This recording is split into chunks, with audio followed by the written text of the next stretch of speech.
What's good, y'all? It's your boy Noah. New reaction channel, bruh. Make sure you subscribe, like the videos and everything, bro. We just gonna be reacting into a Mario Kart Wii video because that was the first video game I really rocked with, and it says what made Mario Kart Wii so perfect, and Mario Kart Wii was definitely perfect. So let's check it out.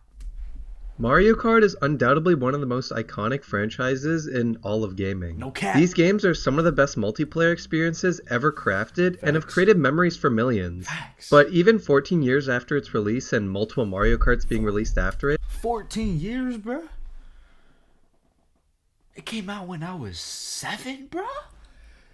Oh my goodness, man. It made me feel old, bro. I've been playing Mario Kart Wii since it dropped, bro. And I still play it to this day. Man, that's crazy. one entry in the series has refused to be forgotten. One entry that, despite having its online servers shut down almost a decade ago, can still be played online to this day because of the passion and work of its fan base. I still be playing online. I got the little... it's not no hacks or nothing, but it's like the... what's that thing called, bruh? I don't know. I did some type of thumb drive thing, and I can play online still, so it's lit. Entry that many consider to be the best Mario Kart game ever made. Okay. That game is none other than Mario Kart. Yes, sir. Yes, sir. Oh my goodness, man. It's the best game. They're showing the whack characters though. Nobody uses Peach. Nobody uses Mario.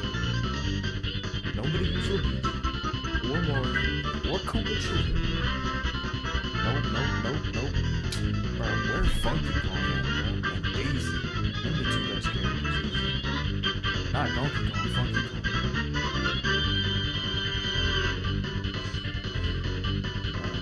Alright, bro. Like, I don't Hey, babe. Oh, You want to go to a show the tonight? ass, bro. Don't worry, it's included. Released on April 10th, 2008, Mario Kart Bro. That's crazy. 2008, bro. What? So, low-key, I was 6, bro. What? I was in first grade playing Mario Kart, and I'm 21 right now playing Mario Kart. This is crazy. Wii is the 6th game in the Mario Kart series and was the best-selling game on the Wii besides Wii Sports. But I mean, Wii Sports literally came bundled with the system, so you couldn't even escape that game if you tried. Exactly. Mario Kart Wii was a lot of people's first introduction to the Mario Kart series, myself included. No, I was... I want to say Mario Kart DS was my first. And what a great introduction this game is. It has the ability to appeal to some of the most hardcore gamers. No, I think definitely Wii, and then DS, and then I was playing Double Dash. I was going all types of directions, bro. It's insane tech, difficult shortcuts, and high skill ceiling. But bro, if you not skilled at this game, bro, do not try me, bro. I am a world record holder. also appeal to the casual audience with its simple controls and item selection that allows even the worst. Talking about simple controls, bro. Dude, I used a GameCube controller, bro. Nobody was messing with me, bro. If you know about the GameCube controller, you know what I'm talking about. Players to catch up to the dude drifting his ass off in first place. And speaking of controls, Mario Kart Wii has by far the most diverse selection of control schemes in the entire series. Yeah. There are so many different ways to play this game. For those who prefer using an actual controller and not a literal TV remote, Mario Kart Wii allows you to connect a GameCube controller via the port on the top of the system, as well as allowing you to connect a Wii Classic controller or a Classic Controller Pro for a more traditional control experience. But I mean, that's for nerds. Exactly. Real ones commit traffic violations using a sideways TV remote slotted inside a plastic mold of a steering wheel. Oh, nah. Right? No. The Wii Wheel. Although just being a piece of plastic, it was a special piece of plastic that came bundled with the game and was its main selling point. Gone were the days of steering with a control stick or D-pad. With the invention of poor sales on their last console and determination to be different, the motion sensing technology present inside the Wii remote allowed for Nintendo to emulate, they don't really like that word too much, simulate steering an actual wheel. And with the Wii Wheel, they are able to capture this feeling even better and create a genuinely immersive driving experience that is just fun, and actually surprisingly holds up really well to this day. Before a few months ago, I haven't played Mario Kart Wii this way in a long time, since whenever I did play the game, I was playing on actual hardware, because I didn't have my childhood Wii or Wii U anymore. But after discovering that actual hardware has the ability to connect real Wii remotes, I found one of my old remotes, and for the first time in years, I was able to play Mario Kart Wii the way I used to play it all throughout my childhood, and was incredibly surprised at how well it held up and how much more fun I was having racing on some of my favorite tracks. It's not more fun, it's trash. Oh yeah, the tracks. Mario Kart Wii has literally the best base selection of tracks in the entire series, and you cannot argue against that. I say base track selection because the DLC for Mario Kart 8 Deluxe hasn't fully been revealed yet, and that could have a better track selection in the end, and is certainly shaping up to, and the only reason for that is the amount of tracks from Wii being added to that game. But for now, I think it's pretty commonly accepted that Wii has the best base selection of tracks in the series. I mean, you have tracks like Mushroom Gorge, Toad's Factory, Coconut Mall, and DK Summit, just to name some of the most iconic. And even some of the lesser known tracks like Daisy Circuit, Dry Ruins, and Moonview Highway are amazing. I mean, if I'm being honest, of all the new tracks introduced in this game, there's not one I dislike or get bored of playing, which is something I definitely can't say about any other game in the series. Thanks. Even the retro tracks in this game, while sometimes maybe a little bland, are still incredible and always fun to race on. My absolute favorite track in this game, and just favorite track in the entire series, is Toad's Factory. Everything about this course is just perfect. The music, which I'll elaborate more on later in this video, is incredible. The way the course is always moving and how you have to make decisions in the moment on what path you want to take.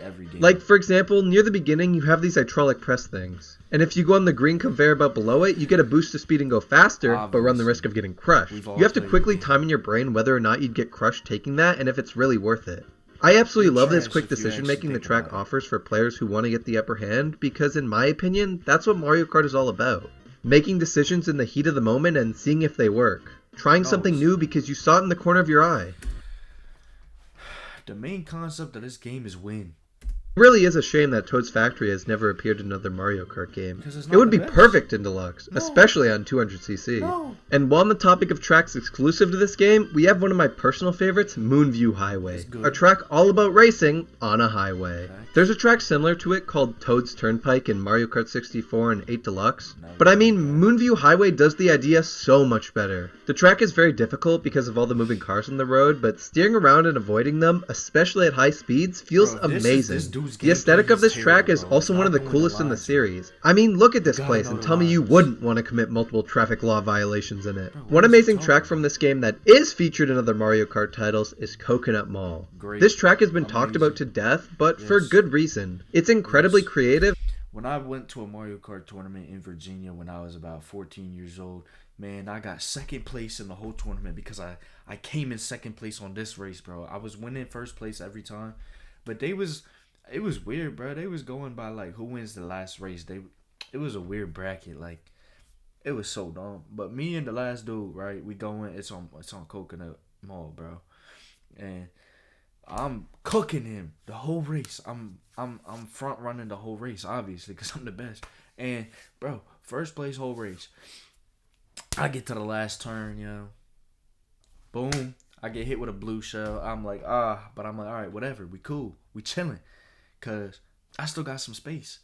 And then right when I start to go again, red shell, bro. And then dude slides by me and wins, bro. I was hot. And so much fun to play. It has so many different paths and cool areas to explore, as well as having one of the most notorious out-of-bounds glitches in the entire series. I mean, who couldn't love this course? Well, other than this guy. The tracks in this game are amazing. They're also creative, colorful, unique, and special. You can really tell that Nintendo put a lot of effort into making these tracks the best they could possibly be, especially in the music department. There is not a single moment of silence in this game. Everywhere from the main menu to the character selection to the vehicle selection. Hell, they even made music specifically for waiting for someone with shitty internet to connect to an online lobby. And some of this background music for menus and waiting rooms does its job so well that a lot of the time you don't even notice it's there. But when you do, you gain a new appreciation for it because even little things like option music add a lot of charm to a game and help immerse the player even more in the world, which is one of the coolest things a game can do. But the ambient music isn't the only good music in this game. How could I possibly race on GBA Bowser's Castle 3 without its iconic song playing? Coconut Mall, Rainbow Road, Moo Moo Meadows, Maple Treeway, and many other tracks in this game have remarkable and iconic music that not only fits the vibe and aesthetic of the track, but also have the ability to push you forward while you race at high speeds through these different environments. I mean, there's a reason why a lot of people like to listen to Mario Kart music, especially Mario Kart Wii music, when they want to be productive. It just has this ability to get you going. And in a game like Mario Kart Wii where you're zooming around the corners of a factory and jumping out of fucking shopping malls, having a banger soundtrack is key to keeping the player engaged. Along with this, music is a way to trigger memories. For example, I could be listening to Mario Kart Wii music and eventually the theme of Rainbow Road could come on and I would be jamming out, but then a specific part would come on. The same part that came on when I clutched up a match last second by throwing a green shell at Baby Peach and 10-year-old me thought he was the best Mario Kart player in the world. I mean, I would have completely forgotten all about that cool childhood memory if it weren't for the music and how iconic and well made it was. But, if we're talking about iconic themes in Mario Kart Wii, I mean, who could forget this one? Oh my goodness. I'm about to get... Oh, yeah. Quacker cool, but although not the first Mario Kart game to introduce it, unlockable vehicles and characters were a big part of Mario Kart Wii, with a majority of characters and vehicles having to be unlocked through completing specific objectives, like winning 25 Wi-Fi races, or beating 4 expert staff ghosts in time trials. I always thought specific objectives like these for unlockables were really cool because it makes the player explore different parts of the game they wouldn't have normally thought about exploring. Like, for example, time trials. A lot of people forget that Mario Kart even has this mode, but the time trials are a great way to get a better understanding of the tracks and try to go for a good time. I was sitting there for hours a day, like it's a full-time job, bro. I'm doing like 10 hours a day, bro, on time trials. Getting the lines perfect, trying to beat world records. I have a world record. To worry about 33 red shells hitting you the entire time. I used to really enjoy when I was younger looking up on the internet how to unlock specific characters and vehicles so I could have everything, and how a lot of them required me to get decently good at the game to unlock. One thing I always struggled with getting good at though was the bikes. I still do today, but after learning more and more about them, I've started to appreciate them. Bro, he's trash, bro. If you can't use a bike, bro, the bikes is what rules this game, bro. And he's using the outside drift, bro. That's the worst. You gotta use the inside, bro. You either use the mock bike if you're using Daisy, or you're using the Flame Runner. Or, yeah, I think it's the Flame Runner. Flame Runner? Maybe. I think that's the name. Anyways, the bike with the teeth in the front, bro. With Funky Kong. If you don't use those, bro, you're trash. Bikes were a brand new addition in Mario Kart Wii and offered a different playstyle that just kinda never came back in future titles. I mean, they brought the bikes back, they just weren't as distinct anymore. In Mario Kart Wii, they allowed you to wheelie and get extra speed with the sacrifice of only being able to get a blue mini turbo out of a drift. They also turned much sharper and required you to be a lot more precise with your turns and offered a playstyle that is really hard to adjust to, but once you do, is incredibly fun and rewarding. This dude is bad. Pause. Online multiplayer. One of the big things Nintendo was pushing with Mario Kart Wii because it was the first game in the series to offer it. And the online was incredible for the time. VR, it was so fun to finally be able to play Mario Kart Wii with people from around the world. Every racer was a bro, them players from Asia were crazy. Different person, a real person, and it just made the game feel so much more alive. Sometimes, however, you would join a lobby. Like right here, yo, I had it maxed out, 999 VR. It was crazy. Wait for everyone to pick a track, wait for everyone to load. You're at the countdown, and then. And matter of fact, I don't want you to be like, oh, well, this dude got 3,555. No, bruh. He's a hacker.